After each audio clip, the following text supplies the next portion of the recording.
Flaxton's apparent acceptance of Jacqueline as the heir to the estate has disturbed and saddened Archie Weeks. The thought of a stranger in his old friend's rightful place is something he finds very hard to tolerate. As does his son Peter, who still feels certain he will be able to prove that Jonathan is still alive.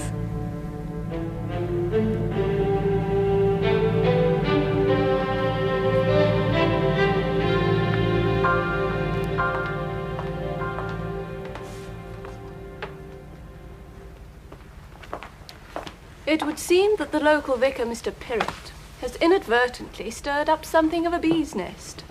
Have you read his latest letter in the Harrogate Argosy? Interfering old fool. He's complaining about the state of one of your farms, T. Fences are down, cattle straying into neighbouring properties. It has nothing whatsoever to do with him. Mosscrop's farm is no one's concern but mine. Possibly. But it does rather draw attention to something that you would prefer to be kept in the dark. What do you mean? I'm sure Andrew Flaxton and the local farmers would be very interested to hear of your plans. Hold your tongue. Certainly. For a price. What do you want, boy? I finished my lesson exercise, sir.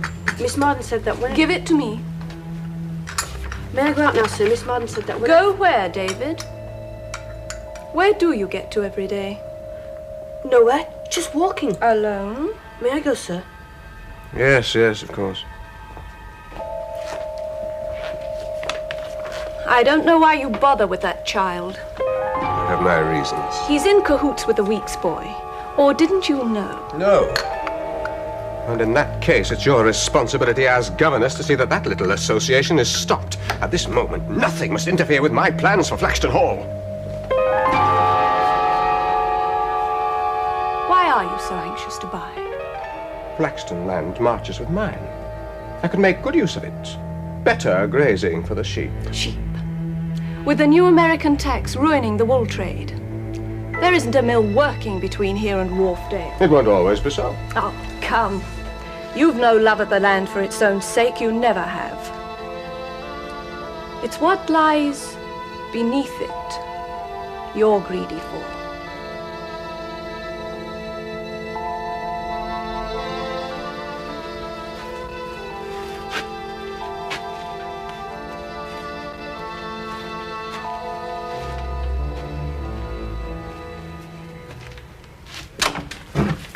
Where have you been? You said you'd get here early. I couldn't help it. Miss Marden, my governess, she made me do Latin again. She sounds all right, Tata. She is. I don't like her at all. She's always watching me. You don't think she knows about us meeting here? I don't see how she could. Did you bring the rest of the stuff from the Globe? Yes. This ring's got the Flaxton crest on, see? Must have belonged to Jonathan. Wonder why he left it behind. What's that? It's a Valentine. Beautiful, isn't it? Oft do I think of thee, and wait in loneliness for thy return. It's a bit sad for a Valentine. Ah, poor girl. What makes you think it was a girl who sent it? Of course it was a girl. A man wouldn't send a daft thing like this. Besides, it's a girl's writing. You shouldn't really be reading it, you know. I've told you before, a man's private property is his own affair. Well, if we can find out who sent it to Jonathan. There's no signature. It's a Valentine. Here, let's have a look. Do you think the girl in the locket sent it? Or the one mentioned in the diary, H. One and the same person, perhaps. Whoever it is, it seems that she knew her love was going on a long journey somewhere. And a dangerous one. It must have been Jonathan. I don't recognise the poem. Do you? Way in... Well, it's no good looking at me. I can't tell you where it came from. But I do know nothing about poetry and the like. Here, bring it with you. Come on.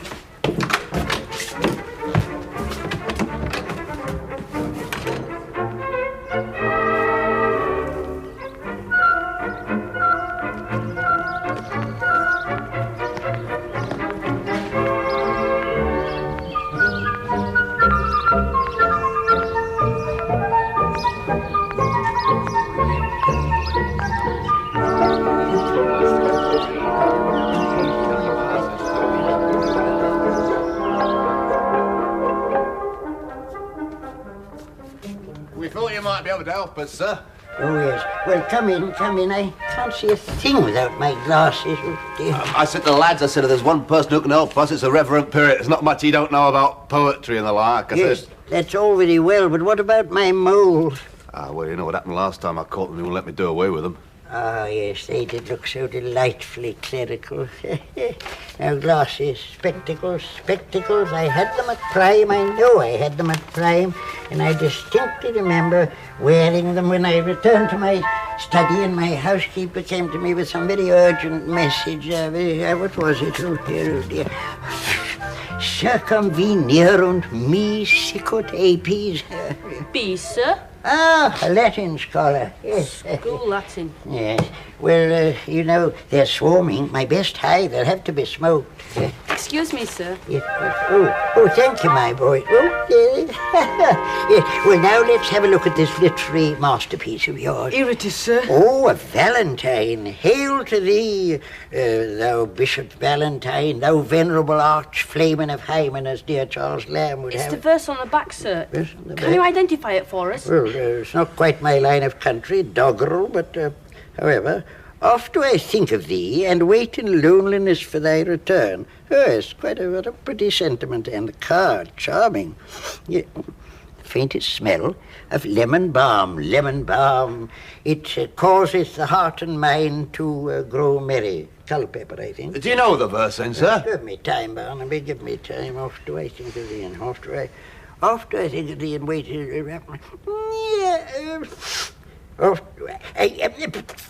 Mrs. Woodvine. Mrs. Woodvine? Yes, a most estimable lady, but with one rather unfortunate failing. But did she write the verse, sir? Oh, she never stopped writing verse. It poured from her pen. It cascaded in a veritable torrent of mediocrity. Yes. This little poem of yours is only a fragment of a long poem she wrote many years ago and dedicated to her husband, poor fellow.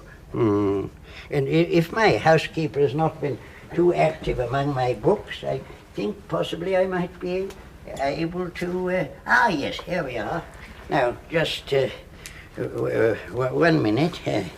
Yes, here we are, I think. Yes. Oft do I think of thee, as summer colours tint the clouds and lonely night birds flee before the dawn's faint flush. Oh, tut, tut, tut. And I pray that patience I may learn as I wait in loneliness for thy return. Almost as bad as Swinburne, isn't it? Did you say she wrote it for her husband, sir? Yes. Needless to say, he did not return. What happened to him? Well, he disappeared on an expedition into the Peruvian jungle, yes. I can't help wondering whether he was there. One mustn't be uncharitable. In any case, Mrs. Woodvine was a most formidable lady, quite apart from her verse. Oh, you knew her then, sir? Oh, yes, she was one of my parishioners. A long time ago, she's dead now, yes. Was she still alive in 1876, sir? 1876, let me see. That was the year I went on my sabbatical to write a treatise on the Venerable Bede. Yes, as far as I remember, she was in excellent health then. Then she could have sent the Valentine. Oh, my dear boy, at the age of 93, even with a constitution as robust as hers, I don't... Well, good gracious, what is that? You all right, sir? Yes. There he goes.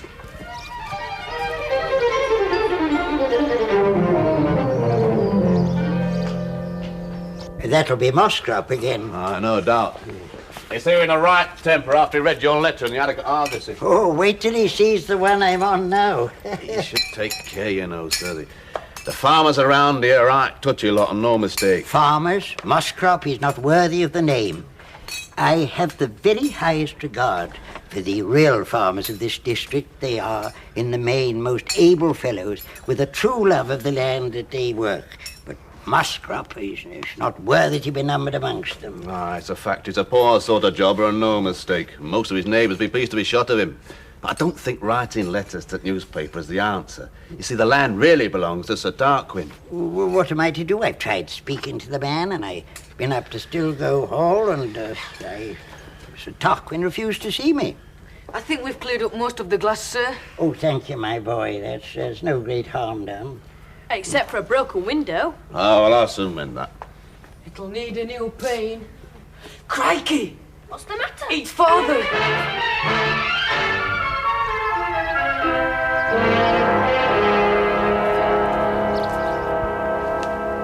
Can we go out the back way, please, sir? Oh, guilty conscience, Peter. Some little duties left undone. No, sir, it isn't that. It's... Oh, that stupid business, the Flaxtons and the Stilgos. I thought that would have been finished with long ago. Oh, all right. Come along, both of you. Oh, too late.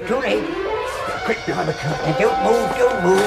I'll come and see about them moles first thing tomorrow then, sir. Yes, yes, we've been quite infested with them lately, you know. They do a great deal of damage. Yes, sir, Mr. Weeks, how do you do? Oh, how do you do, Vicar? Barnaby? Morning, Mr. Weeks. It's a lovely morning, sir. Yes. Till tomorrow, then. Yes, till goodbye. Moles. Moles, yes. Oh, yes. How nice to see you after all this while. Let me see it. How long is it? I was in church last Sunday.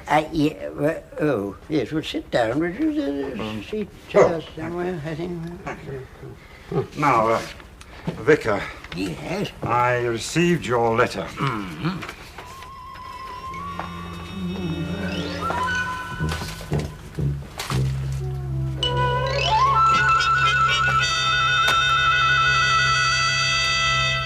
I can't do anything about this Moscrop business. He's farming Stilgo land. It's no concern of mine how he goes about it. Then it should be. It should be the concern of us all. I know how you feel about it, Vicar. I see that farm every day. It breaks my heart, same as it does any other decent dalesman. But what can we do? It's the landlord's job to keep an eye on things. Tarquin's no countryman. I doubt if he visits his tenants' farmers once a year. Somebody will have to tell him. Well, I can't do it. I have no truck with the Stilgos. Oh, well, I suppose I shall continue to fight the good fight alone. You're quite certain it is your fight, Vicar? Yes, I am. I have a duty to my landlord, too. I can't stand by and see his world desecrated and do nothing about it. Well, as you say here... What was that? What? Oh, I don't think... You have unwelcome visitors, Vicar. Have I? Oh, yeah.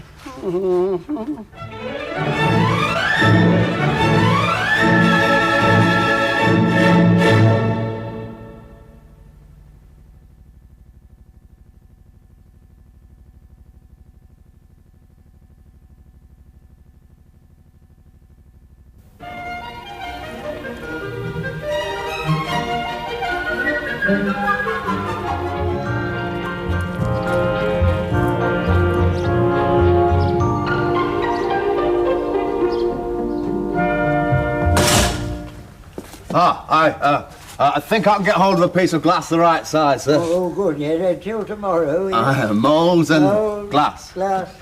Sorry if I startled you, sir. No harm done.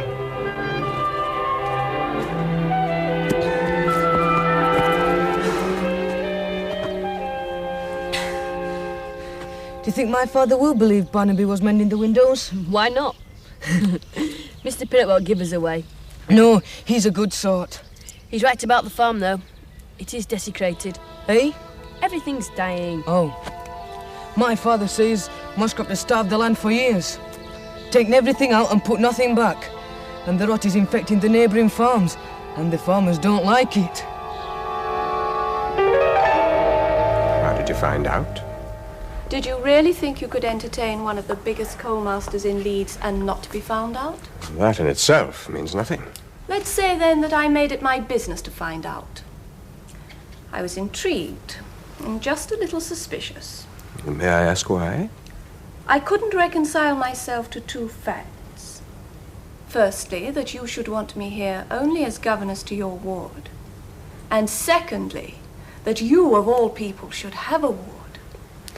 It's a very natural thing for David to have a governess. Particularly if she happens to be welcome at Flaxton Hall. True. I didn't know of your friendship with the Flaxtons. I'm sure. And what of David? It would be interesting to know why he's really here. I think it would be inadvisable to inquire too deeply into that little matter. Perhaps. I don't altogether trust you. But for the time being, let me say that I'm not against the idea of helping you with your plans. Anybody could have sent it. Lots of people must have read that book. Isn't there anything we can do about it? Can't think of anything. Unless we go back to Reverend Pirrit. Yeah. Perhaps if we told him the rest of the story. I wasn't thinking about Jonathan. It's that farm. There must be something we can do.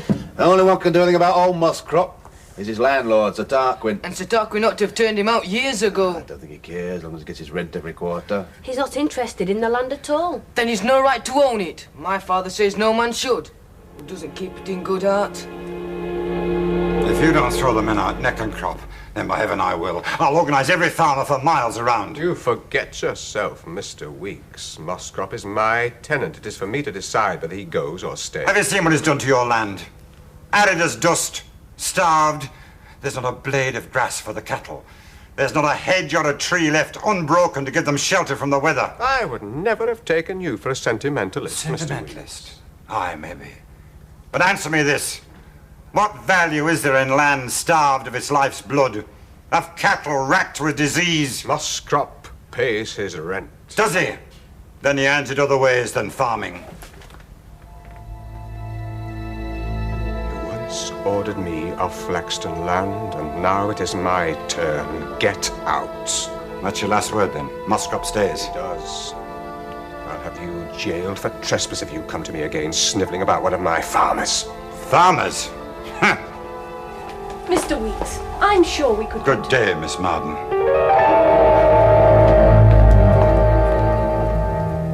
You fool. You've made an enemy of every man in the Dale.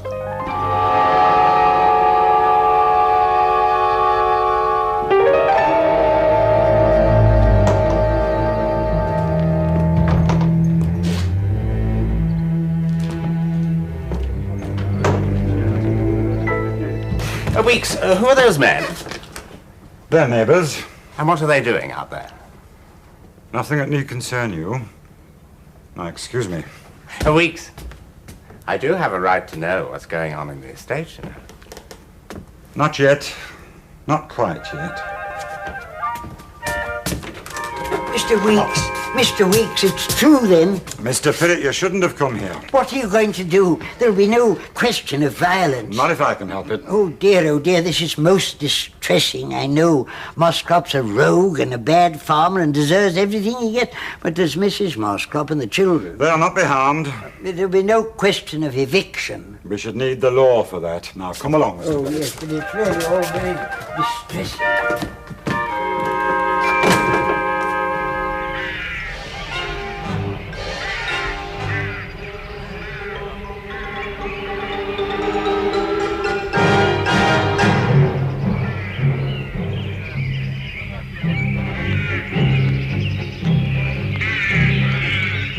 You've got to stop them. They'll have me off the land. They wouldn't dare take the law into their own hands. Well, speak to them then. Tell them to go about their business. Why? Have you let the land get into this state, Muscrop? Why wasn't I told? Well, you've been a bit busy of late, Sir Tarquin, and so have I, if you remember. Any road. Where's the sense in working a farm that's going to have to go? Get outside and keep your eyes open.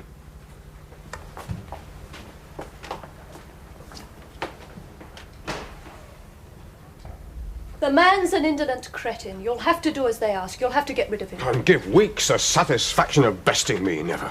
Use your head. No landowner in his right mind would keep a man like Muscrop on as a tenant farmer. Do you want them to think you care so little for the land you'd see it ruined?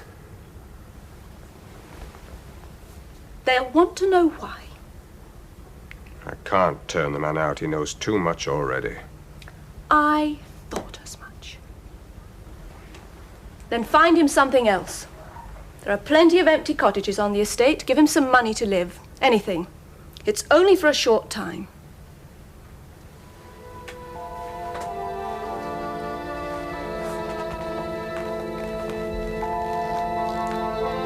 If you don't, you'll lose everything you've been working for. They're here! Weeks and the farmers. I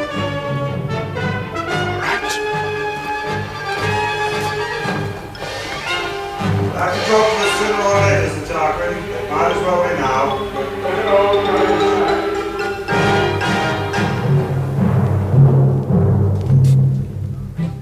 Didn't expect Sir Tarquin to give in as easy as that.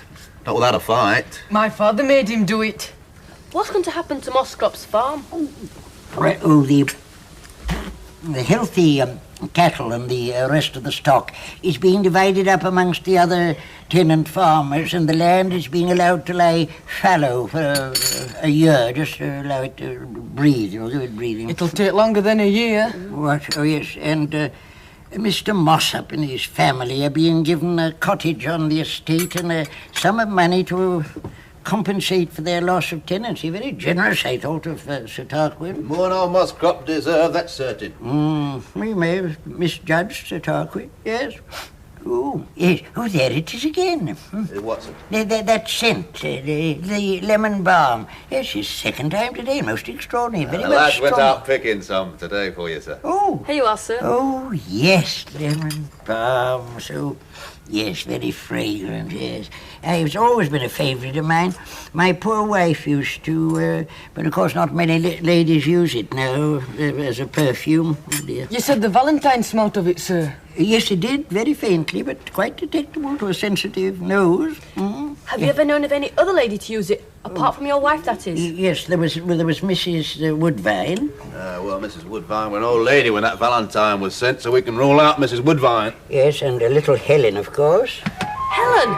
Mrs. Woodvine's companion. I sometimes detected a trace of it on her when I saw her.